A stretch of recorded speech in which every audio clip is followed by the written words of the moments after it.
श्रीराम जय जय राम, श्रीराम जय जय राम. आपण ऐकत आहोत गोंदालेकर महाराजांची प्रवचने. 10 मार्च. प्रपंचात स्त्रीने कसे वागावे. पतिसेवा हाच आपला धर्म, प्रपंचाचे कर्तव्य हेच आपले सत्कर्म, अंतरी समाधान हेच आपले साधन, सर्वांनी राहावे सुखी, रामनाम नित्य घ्यावे मुखी.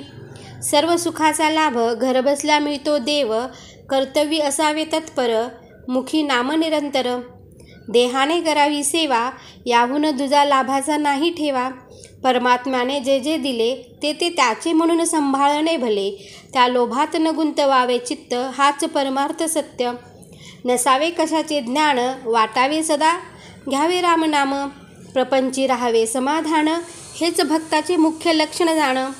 प्रतिव्रता साध्वी थोर थोर, त्यांचे करावे स्मरण, जे करील पुण्यवान.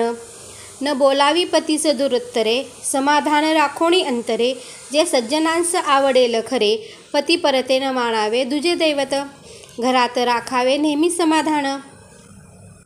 तुमच्या पतीसारख्यांची संगती, हीच भाग्याची खरी प्राप्ती. त्यांच्या आज्ञेने वागावे, त्यांच्या सुखात आपले सुख पहावे. रामधरिता चित्ती, प्रपंचाची काळजी त्याचे हाती. प्रपंची असावे खबरदार, परी लोभात न गुंतवावे अंतर.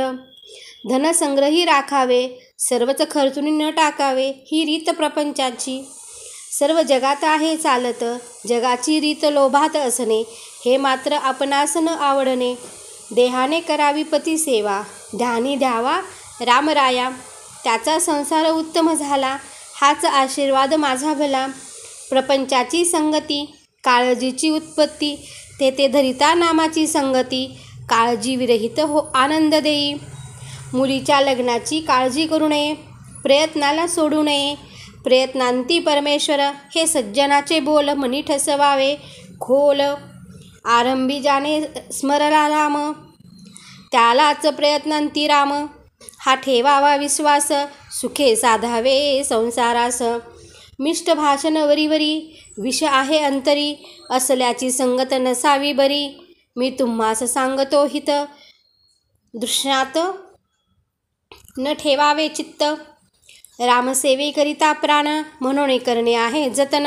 मान अपमान जगतात, ते मूळ कारण झाले घातास. कोणतेही काम करीत असता, राखावी मनाची शांतता. अगदी व्यवहार बुद्धीने कामे करावी सर्वथा. आप्त इष्ट सखे सज्जन, यांचे राखावे समाधान. परिण व्हावे त्यांचे आधीन, सर्वांशी प्रेमाने राहावे. चित्त दुश्चित न व्हावे कशाने, आल्या आधीता मिष्टान्न द्यावे. कोणास विनमुख न पाठवावे, अगदी व्यवहाराच्या मार्गाने जावे. त्यात रामाचे अधिष्ठान राखावे. रामावर ठेवावा विश्वास, सुखाने करावा संसार. श्रीराम.